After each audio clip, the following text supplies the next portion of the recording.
back to another week of Hills to Die On. These are we've been focusing on some topics that are just non-negotiables for us, and so today we're going to finish this up. And then next week we are starting a new series, or no, next week is For the Future. And then in 2 weeks we're starting a new series called "You've Got the Wrong Guy," and we're going to talk about the idea like, do you have the right Jesus, or are you dealing with some sort of Jesus that maybe isn't the biblical representation of him? So one of the things as a pastor that people will do to me quite often is they'll come up to me, they'll say, "Hey, Pastor, I've been praying for you."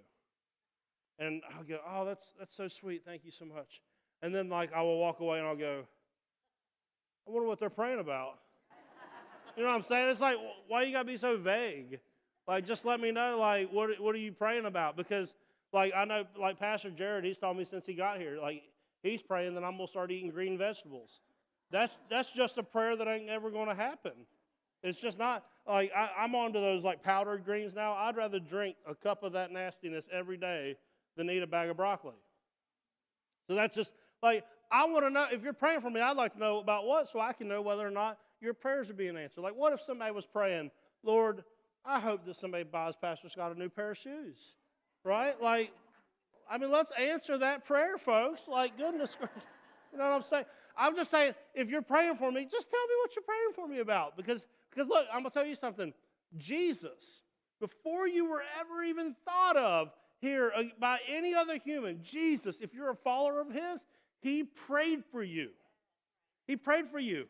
Now, just like me, I want to know what did he, what were you praying about? Maybe you want to know, what did Jesus, all those years ago, he prayed for me.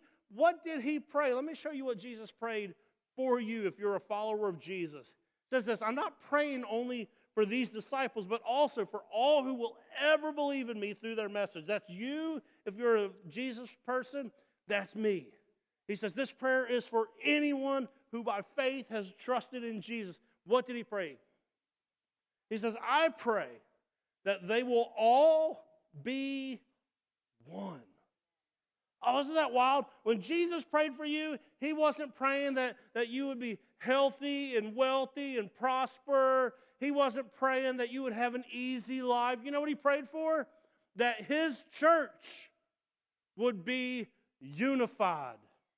That they would be one. That's beautiful.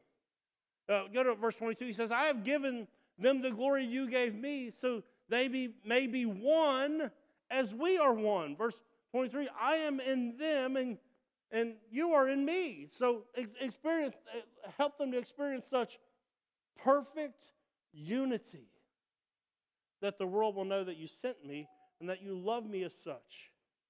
Jesus prayed for you. Jesus prayed for me. What did he pray? He prayed that his followers, that they would be unified. They would be one. Now listen, the topic of unity is so important because did you see what that last verse just said? That the unity of the church will be the message to the world that Jesus was sent from the Father. And will be a message to the world of the Father's love for humanity. That's how important unity is. So we're going to answer this question. How do you think we're doing? When it comes to the church, and I don't just mean Southridge Church, we'll get into the specifics, but let's just say the big church, because really there's only one church, right? There's only one church, the Church of Jesus Christ. Meeting all over the world right now, there's only one church. How are we doing with this idea of unity? Are we doing a great job? Is our witness strong? Well, let's answer it this way. Let's just deal with, the capital C church first. I'm going to give whoever comes up with the best answer to this, closest to the real answer or just a very clever answer, I'm going to give a free Southridge shirt to after this service. How many Christian denominations, and you're going to have to raise your hand because there's a bunch of y'all today. How many Christian denominations do you think that there are? Somebody raise their hand. Yeah, right here. 132, okay. Right here.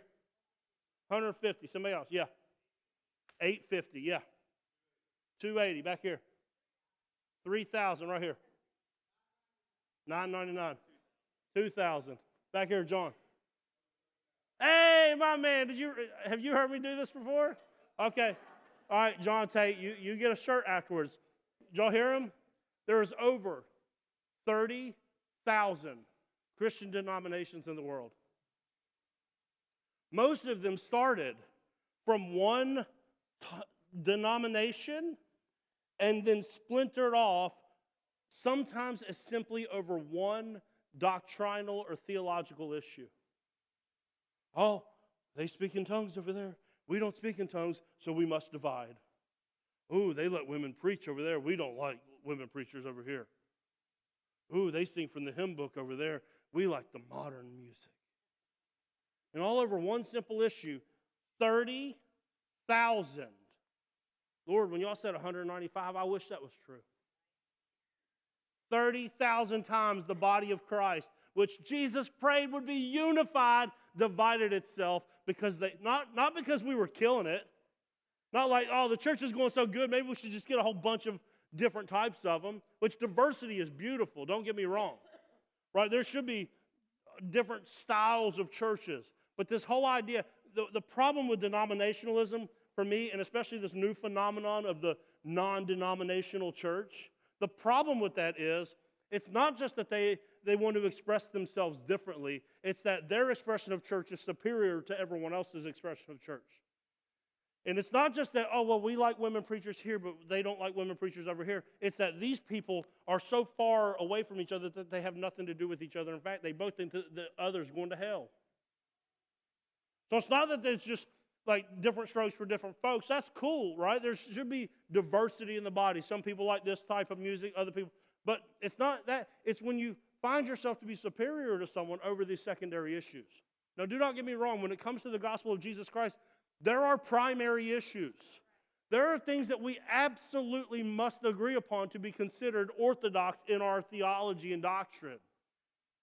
Those all surround the nature of God and of Jesus and salvation. Everything else is secondary. And you know what?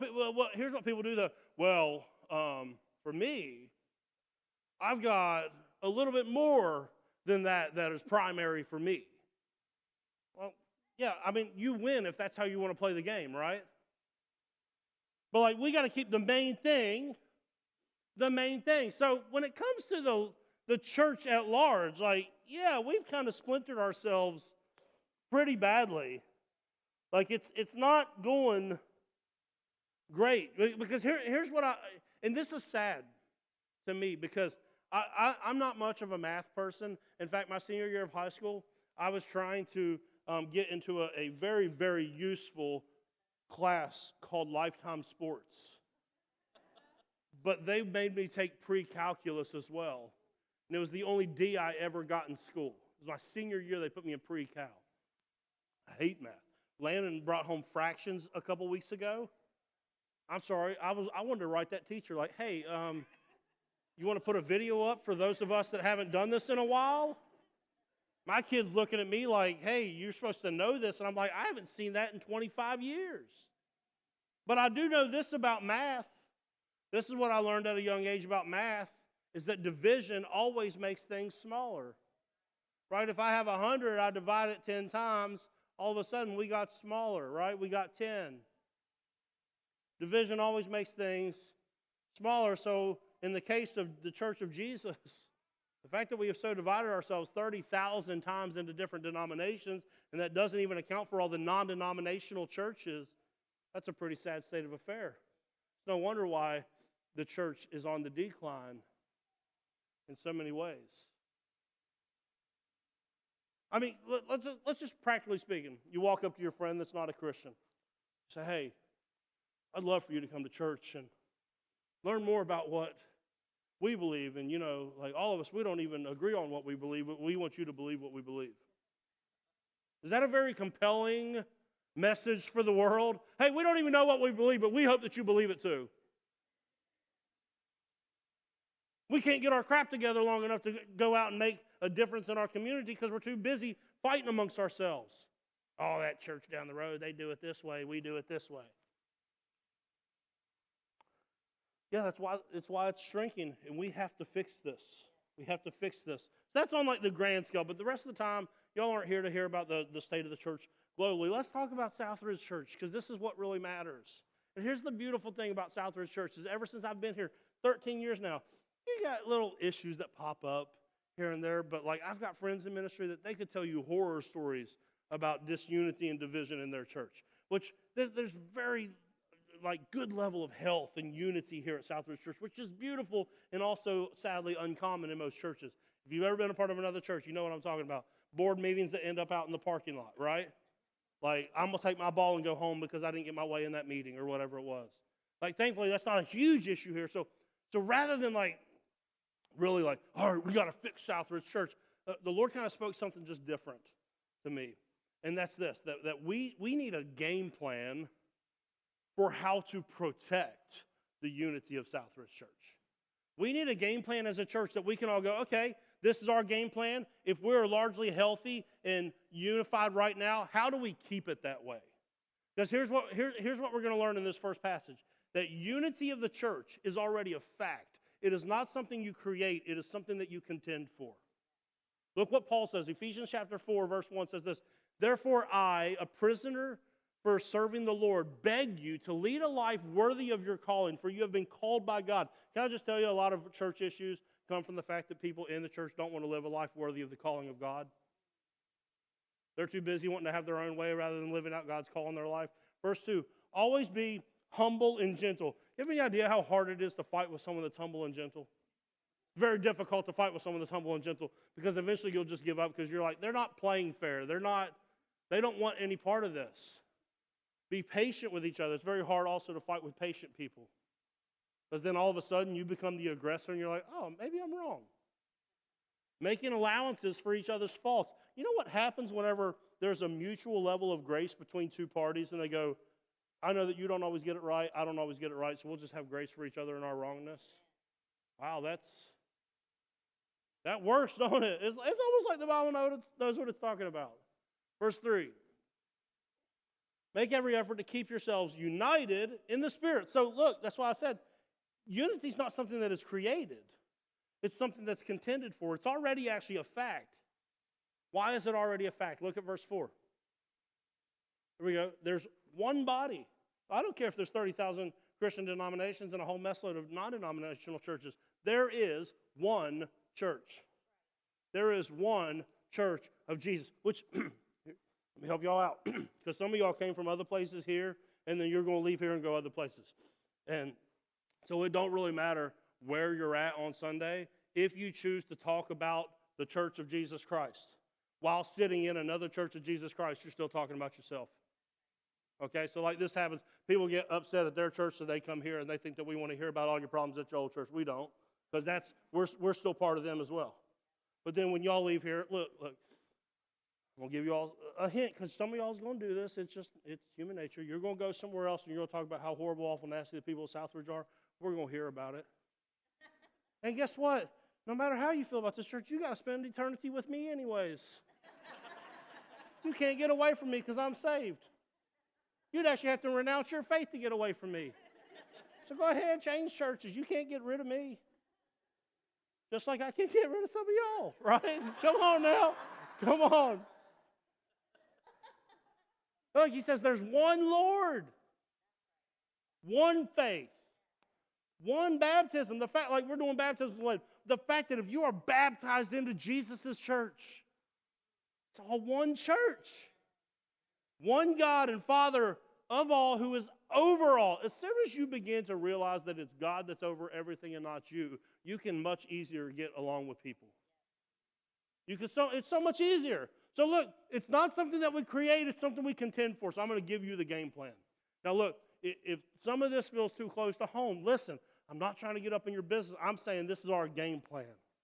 Southridge is unified and healthy in so many ways, but yeah, we always got these little blips on the radar that pop up. So this is how we're going to make sure we keep the health of our church, how we remain unified. I'm going to give you 3 steps. It starts here. This will work in any organization that you are a part of, but it was tailor-made for the church. Number 1, you have to, for unity, have clear and agreed upon mission, vision, and values. You know why so many churches are constantly in conflict with one another is because the congregants all have different mission, vision, and values of the church. Oh, well, I think we should do this ministry, and we should do this ministry, we should do this ministry. The carpet should be this color, the carpet should be... Like when we were going through this process, those of you that are new, we had a big leak last year. This whole wing was wiped out. And I was just going to tell you, one of the most frustrating things I've ever done in ministry is try to get 5 Christians to decide about this carpet and what flooring we were going to put down there. It was free. The insurance covered it, and I got to the point I was like, you know what, I'm not going to ask anybody else. It's going to be a headache, man. Oh, well, we should do this paint color. Goodness gracious. You have to have cleared and agreed upon mission, vision, and value. So I'm going to give that to you. I want to make sure that a lot of you are new. I want you to know what your church is about. Here is our mission. Our mission is we exist to help people take their next steps on their faith journey. That is why every time you are here, we are talking about taking your next steps. Because if you are only coming here and you're not taking your next steps, you are not on mission. We want you to take your next step on your faith journey. There is no sitting still in the Christian faith. You are either moving forward deliberately or you are drifting backwards.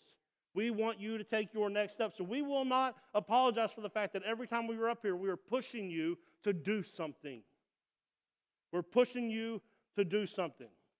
Because the modern version of the church, of spiritual consumerism, that says, well, I just show up whenever it's free on my calendar and I don't actually contribute, is a foreign version of the church that God never intended. Go read Acts chapter 2. The church, they met daily. They were in one another's lives. They cared for each other. Everyone was generous. There was no freeloaders. Everyone did their part. That's the way the church was meant to be. This whole idea that we've gotten into in the church over the last probably 10 decades or so, that you just show up and the people on stage will just take care of everything. This is not God's vision for His church whatsoever. We want you to take your next steps on your faith journey. Here's our vision. Here's what our vision, this is long-term, what we want to do. We want to be a church that our community cannot live without. We want to be a church that if we were to close down tomorrow, that our community would actually miss us. Do you know there are churches that even non-spiritual people are praying that they'd close? There are churches that if they closed tomorrow, the community wouldn't even know, because all they do is have a little holy huddle for an hour on Sunday morning. I've heard stories, people during natural disasters have been denied FEMA assistance because churches could not tell FEMA the benefit that they added to their community. What? You can't come up with one benefit. What are you doing? Well, we just have church on Sunday. No, that's not it. It's got to be bigger than that, guys. Here's our values. This is what helps us make decisions as a church. We before me. Personal preference does not belong in the church. You have to check your personal preferences at the door. Burger King, they used to have their slogan, you can have it your way. That works great on burgers. I love that Burger King did that. It works horribly in the church. Hear it from me first. You cannot have your own way. Right? Because the way that God has set up the church is that God is the head of the church. Jesus is the head of the church. Then He puts people in charge to steward His vision. So every little congregant can't have their own little vision of, well, I want to do this outreach. I want to do this event. No, it all has to come from God through the leadership that He has ordained in the church. So you can't have your own vision and you can't have your own vision. It has to be one vision. Or else we'll splinter and everybody will be fighting for resources. Oh, but I want you to fund my thing. I want you to fund my... No. One vision, one mission, one set of values. Here's another one. We're better together. The reason why we insist on you being on a serving team and going to a group is because everywhere you look in the Scriptures, things were done together. Starting from the top, God is a Trinity, 3 in 1. When Jesus, He didn't just walk around by Himself doing His own thing. He had 12 disciples that followed Him around that He poured into. Those disciples also went and made a difference in people's lives. When they were sent out in groups of 2. Why? Because we're better together.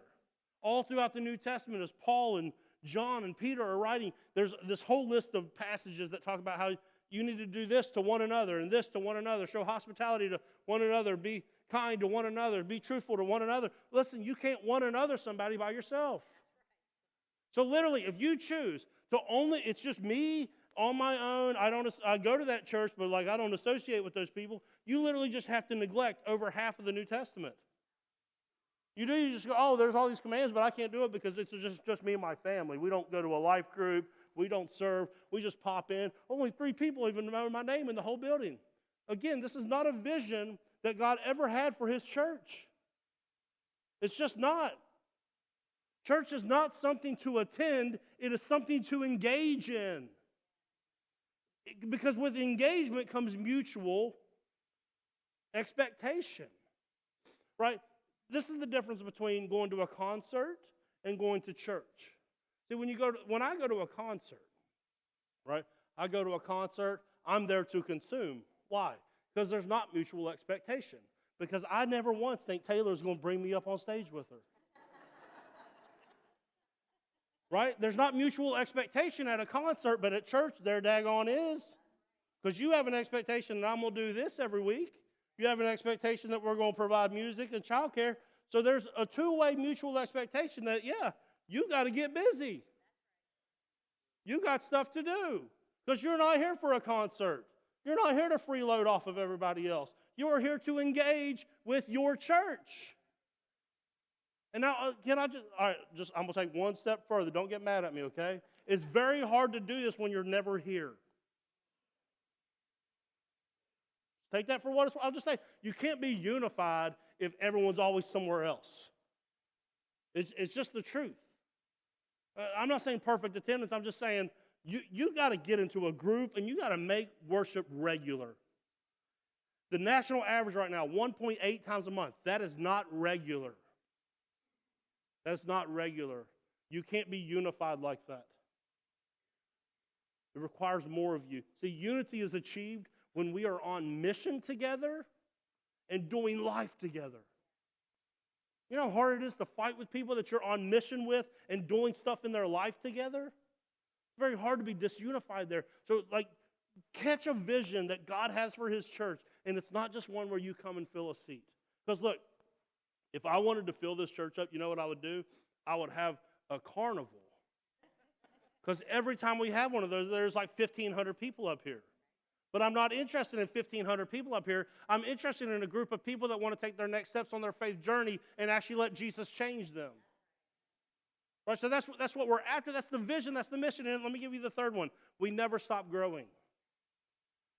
I am a firm believer that when the people of the church grow spiritually, then the church will grow numerically. And again, I'm not interested in numerical growth that does not also account for spiritual growth. I am not trying, listen, I said this so long ago when I first became the lead pastor. I am not interested in having a following. I am interested in followers of Jesus. Okay, I'm not interested in how many of you can like my statuses or share our live stream. I'm interested in watching you walk with Jesus. I'm not interested in how many butts we can put in this. Seriously, I'll give away a grill next week and we'll double attendance. I'm not interested in that. I want to see you follow Jesus. I want to see your faith matter. Don't just show up sporadically. Engage with your church. Number one, now we have clear mission, vision, values, expectations. Now we can all be on the same page. Here's the second part. This one's going to sting a little bit, okay? But no, I love you, and that's why I say it. We will have a clear focus on spiritual maturity and growth. What does that have to do with unity? Here's what. 13 years of ministry experience, here's what I've seen. Spiritually mature people do not cause problems in church. The only time I've had people come into my office that's been a problem, spiritually immature. Coming from their being led by their flesh. Spiritually immature people cause all the problems in every church. So if we focus on spiritual maturity, we can be unified. We can be healthy. It requires spiritual maturity. Let me just give you a couple of things. There's a laundry list of these that we could go over, but here's just a couple. Things that we really need to pay attention to. How about pride and selfishness? If, as a congregant of Southridge Church, if you are dealing with pride and selfishness, you're a good candidate for Satan to use you to cause problems. Philippians 2 says that we need to have the same spirit and the same mind of Christ, who put other people as more important than himself and was willing to humble himself all the way to the cross. Again, it's very difficult. If someone is not selfish and not prideful, it's very easy to get along with them. So pay attention to that. So we've got pride and selfishness. Let me give you another one. What about gossip? Gossip is the church killer, guys. That's why we don't tolerate it here. Gossip is the church killer.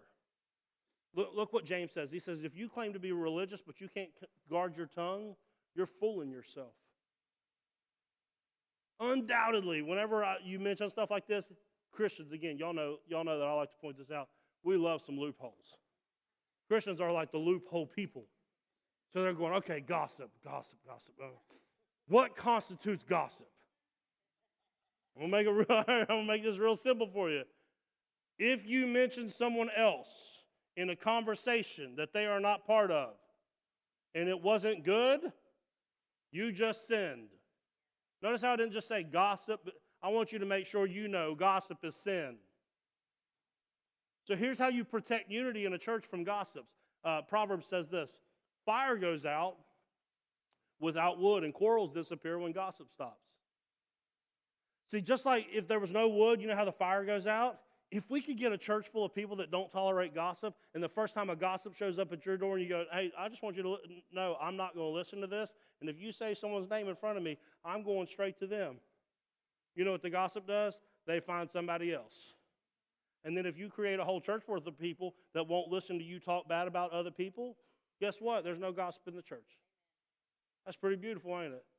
Try that in your local sports organizations, at your workplace. Oh, what if you just no longer listen to gossip? Like if someone else's name comes up, you go, no, I'm not going there. I'm not going there because my participation in that is sinful. I'm not doing that. You start it here at the church, watch how it'll change your life.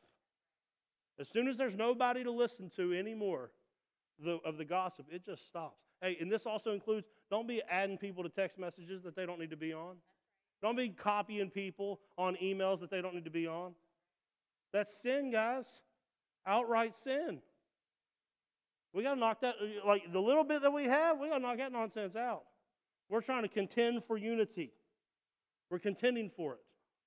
Okay, what's something else that pops up with spiritually immature folks? And let me hold on. Before I go any further, you got to address this with church people. Gossip, you're not just venting, okay? Well, I'm just trying to get it off my chest. No, it's gossip and it's sin. Okay? Also, gossip is not a prayer request, folks. Well, I'm just really struggling with this part, I'm just really struggling with this person, so let me just tell you about it. No. It ain't a prayer request. It's sin. It creates division in the body, and the body gets smaller. So it has to be dealt with. Here's the next one. What about this? The sin of partiality causes division in the church. James chapter 2, verse 1 says this: my dear brothers and sisters, how can you claim to have faith in our gracious Lord Jesus Christ if you favor some people over others? Are there certain people that you look for every week that you want to go have lunch with them, but they always look like you, think like you, make about the same amount of money as you, have the same taste as you? That's the sin of partiality. Now, here's the area where we can find ourselves in a little bit of trouble here at Southridge Church, and we got to guard against this, okay? Because we're very big on small group ministry. Small group ministry. At the moment that your small group is no longer interested in engaging outside people to be part of it, you have become a clique and you have become a problem. And at the moment that your group is homogeneous, where everybody is just all the same and there's no diversity, you have become a problem. Okay, so you have to guard against that. Sin of partiality. How about this one? A lack of forgiveness. A lack of forgiveness can cause problems. Because, listen, when you take this many imperfect people, just busted up people, and put them all in the same organization, guess what? They, just like sandpaper, have a tendency to rub up against each other every once in a while, right? right? You maybe have been upset with me before. I've been upset with you. You've been upset with them. They've been upset with you, okay? It just happens. Everybody's rubbing each other. It's called doing life together. And so if we as the people of God don't learn how to forgive one another, we're going to create disunity and division, and we're going to end up taking our ball and going home. Okay, so a lack of forgiveness is another sign that you might be spiritually immature. Again, on and on and on we could go through this. Spiritually mature people don't cause problems at church, so that's why we have to focus on being spiritually mature. Let me give you the third thing. It goes right along with the rest of this. The third thing, you have to, in healthy, unified organizations like the church, you have to handle conflict biblically. You have to handle conflict biblically, because I don't want you to get the sense and you go like, well, it sounds like we're just supposed to act like there's never anything wrong. No, listen, I make mistakes. I've made bad decisions. I've said stuff that, after service I go, I wish I hadn't said that. Like, we make mistakes. Okay, so sometimes things need to be said, right? Your church leadership loves when you will come to them. But listen, there's a way to do it that is already laid out in the Scriptures. And so conflict is not a bad thing. Undealt with conflict is a bad thing. Conflict can be good because it teaches us to love one another despite differences, and then we're able to walk forward together, and that bond is actually stronger after the conflict. But we have to do it the right way. So here's the right way. Matthew chapter 18, these are the very words of Jesus. So we can't sidestep this and go, oh, I don't like this. If another believer sins against you, go, if you got a Bible out, underline this, go privately. Don't send it out to your text message thread. Go privately to that person. Point out the offense. If the other person listens and confesses, you've won that person back. So listen, when you have an issue with someone else, you don't go, oh, hey, I'm having an issue with this, and you get your little circle of friends all involved. Nope. You just go directly to the person that has upset you, that you have an issue with, and you deal with it one-on-one, like adults. They got really quiet first service too, don't worry. Like, this is how you should behave in life, guys. This is how, like, if you got an issue with someone on your kid's soccer team, this is how, as a Christian, you should handle it. You shouldn't get 4 of the other soccer moms or soccer dads to sit around and talk about it. That's sin. You go directly to the person who has offended you, and you talk through it. Now, here's where it gets very specific to the church. If that is unsuccessful, here's what Jesus says. Take 1 or 2 others with you and go back again. So look, okay, you went one-on-one, it didn't work. What's Jesus say? Okay, now involve maybe 2 or 3 people. Don't go telling a whole group of people trying to get everybody on your side. Because what Jesus, there's so much wisdom in the Bible. What Jesus is trying to do is minimize the amount of people involved in the conflict, so that way you don't sour someone else's reputation unnecessarily in your own frustration. So look, there could be some conflicts that get resolved and there's only 2 people that know about it. There could be some conflicts that get resolved that only 3 or 4 people know about it. You see how healthy of an environment that creates? Okay, let's say that this doesn't work. You got like a especially difficult knucklehead, right? They're not listening. Okay, there's a third step. Third step, here we go.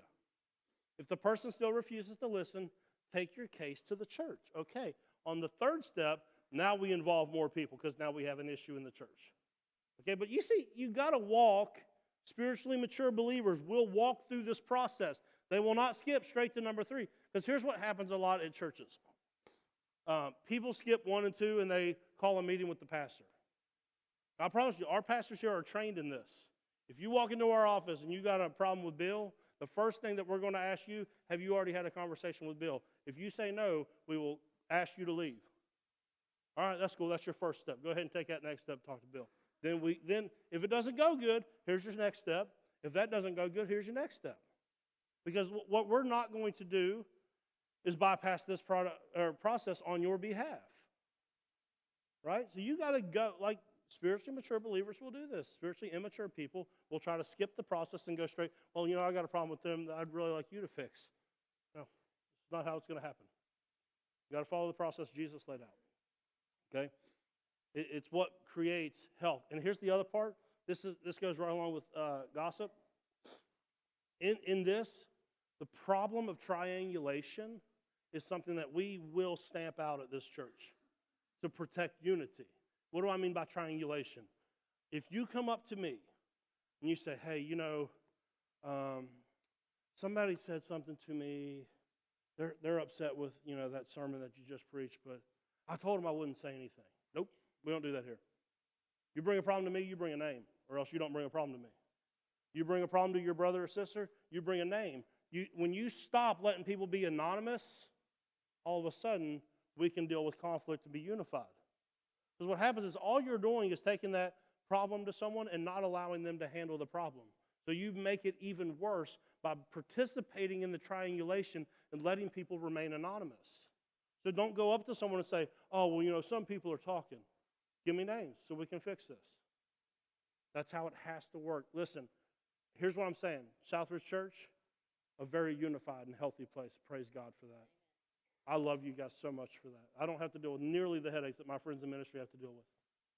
But will you join me in not creating unity, but contending for it by understanding the mission, vision, and values, focusing on your spiritual maturity and growth, and when conflict comes up, handle it biblically.